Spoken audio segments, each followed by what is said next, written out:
भणजार मृत्यु खबर पाई तांकु देखिबा पाई आसीथिबा मामुंकु गां दांडरे पिटी पिटी हत्या करिछि जणे युवक।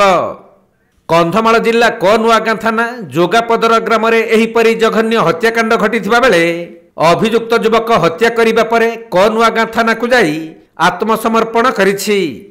मिलिथिबा सूचना अनुसार निज भणजार देहांत होई जाइथिबार खबर पाई कनुआगां थाना अधीन कंजामेंडी गाँर मामू अलेख नायक जोगापदर गाँ को आसीथिले।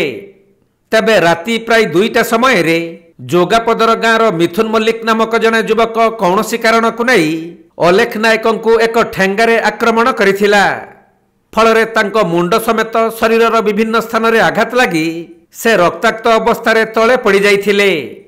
आउ किछि समय परे तांकर मृत्यु होई जिबारु अभियुक्त युवक मिथुन मल्लिक निजे राति अधिया कनुआगां थाना को जाई आत्मसमर्पण करिछि।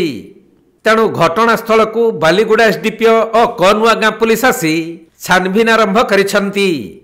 अलेखों को हत्यारे व्यवहृत ठेंगा को जबत करिबा सह मृतदेह को व्यवच्छेद पई पठाइछंती।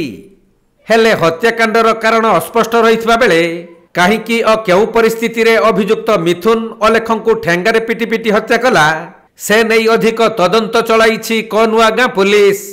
आज मु जोगापदर ग्राम को आसी अछि। मोर मामू अलेख नायक जहाँकर मृत्यु होईछि। आउ काली से संध्या 6टा समय आसिकी तांको भणजाकर देहांत होइतिला। आउ सेति से शोककल परिवार को आस्थिले आउ साक्षात करिया पई सेति मध्य रे राति रे 2टा बोधे हबो से 2टा टाइम रे तांकर हत्या करा जाई अछि, तांको मर्डर करा जाई अछि। आउ कंधमाल जिल्लारु ज्योति प्रकाश सामंतरायଙ୍କ रिपोर्ट कोणार्क लाइव।